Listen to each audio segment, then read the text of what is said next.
तक्षशिलागढ़ राज्य के एक छोटे से गांव में मुखिया रायचंद अपनी पत्नी मीना के साथ रहते थे। उनके आंगन में हंसी खुशी की कोई कमी न थी, क्योंकि उनकी 7 बेटियां थीं। समय बीतता गया और रायचंद ने अपनी 6 बेटियों की शादी बड़े घरानों में धूमधाम से कर दी। अब बची थी केवल सबसे छोटी बेटी कोमल। पर कोमल के लिए चाहे कितनी ही कोशिश कर लें, अच्छे से अच्छा रिश्ता भी आते आते टूट जाता। साल दर साल बीतते गए और एक दिन थके हारे रायचंद एक विद्वान पंडित के पास पहुंचे। पंडित ने गंभीर स्वर में कहा, मुखिया जी, आपकी छोटी बेटी की शादी इस जन्म में असंभव है। भाग्य ने लिखा है कि उसका विवाह किसी इंसान से नहीं बल्कि एक सियार से होगा। जब तक यह विवाह नहीं होता, न आपकी वंश परंपरा का पुण्य आपको फल देगा, न ही आपको मुक्ति मिलेगी।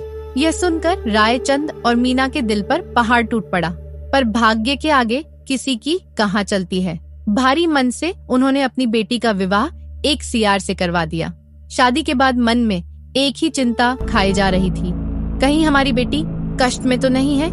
एक दिन वे साहस जुटाकर उस सियार के गुफा निवास में बेटी से मिलने पहुंचे, लेकिन जैसे ही गुफा का अंधेरा पार हुआ, उनकी आंखें चौंधिया गईं।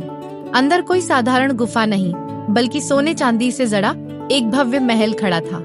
हर ओर हीरे मोती चमक रहे थे। सैकड़ों दास दासियां सेवा में लगी थीं, और बीच में उनकी बेटी रानी की तरह सजी हुई, और उसके पास वही सियार जो अब एक सुंदर राजकुमार बन चुका था।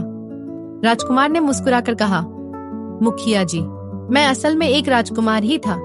मुझ पर श्राप था कि जब तक कोई कन्या अपनी इच्छा से मुझसे विवाह नहीं करेगी, मैं सियार के रूप में रहूंगा। आपकी बेटी ने बिना लोभ लालच सच्चे मन से मेरा साथ स्वीकार किया, और आज मेरा श्राप टूट गया। उस दिन रायचंद की आंखों में आंसू थे, दुख के नहीं, गर्व और खुशी के।